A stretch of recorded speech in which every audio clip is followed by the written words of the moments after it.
ማንም ያልነገረው የጥናት ዘዴ እናንተ ጎበዝ ናቸው ጂነስ ናቸው ብላችሁ የምታስቡት ተማሪዎች ብቻ የሚጠቀሟቸው ዘዴዎችን ነው። ይህንን ዘዴ ከተረዳችሁ እናንተ ጂነስ ናቸው። እውነት ነው የምላችሁ።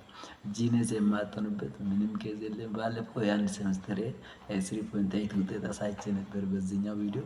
ግን ፎር የሰራሁትም ሴምስተርም አለ። ይህንን የሴምስተር ውጤት ማየት ከፈለጋችሁ አሳይ ብላችሁ ኮመንት ላይ ጻፉ፣ አሳያችኋለሁ ማለት ነው። ግን አሁን ዋናው ነጥቤ ይህንን ፖር ለመስራት የተጠቀምኩት ዘዴ ምን አይነት ዘዴ ነው የሚለው እናንተን የማሳያችሁ ይሆናል ማለት ነው። ይህንን ፖር ለመስራት የተጠቀምኩት ዘዴ ሁለት ዘዴዎችን ተጠቅሜ ነው ፖር የሰራሁት።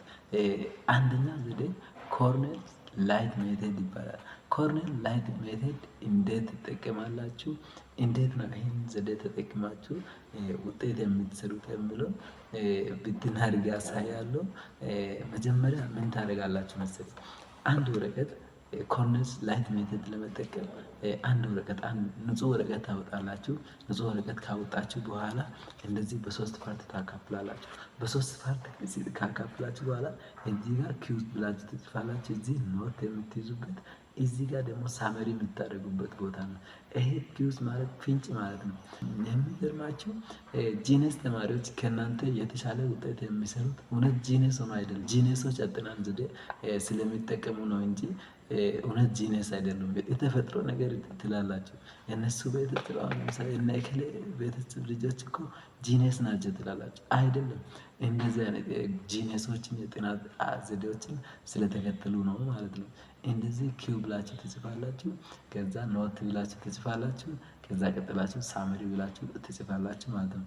እዚህ ኪው ማለት ፍንጭ፣ ኖት ታውቃላችሁ፣ ኖት የምትይዙበት ፓርት ማለት ነው። ሳመሪ ደግሞ በራሳችሁ ቋንቋ በሚገባችሁ ቋንቋ መጨረሻ ላይ ሳመሪ የሚታረጉበት ፓርት ነው ማለት ነው። ይሄ ሶስተኛው ፓርት። ኪው ከየት እናገኛለን፣ ፍንጮችን ከየት እናገኛለን ካላችሁ እያንዳንዱ ታይትል ላይ ማለት ነው፣ እያንዳንዱ ቶፒክ ላይ ምን አለ?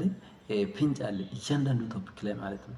ይህንን ፍንጭ የምታውቁበት መንገድ ማወቅ ነው አሁን ዋናው ነገር ማለት ነው። ውጤት ለመስራት አይታችሁ አንድ ፈተና አይታችሁ ይሄ ፈተና መልስ ኤ ነው፣ ይሄ ቢ ነው፣ ይሄ ሲ ነው ብላችሁ በቀላሉ ለማወቅ የሚረዳችሁ ፍንጭ መጀመሪያ አንድ ታይትል ከማጥናታችሁ በፊት ፍንጭ ማወቅ ግዴታ ነው ማለት ነው። ፍንጭን ካወቃችሁ ምንም አይነት ከባድ ፈተና ቢመጣም አይታችሁ መመለስ ትችላላችሁ። አይታችሁ ማለት ነው። ምንም ሁሉንም ጥያቄ ማንበብ ሳይጠብቅባችሁ አይታችሁ ብቻ መመለስ ትችላላችሁ።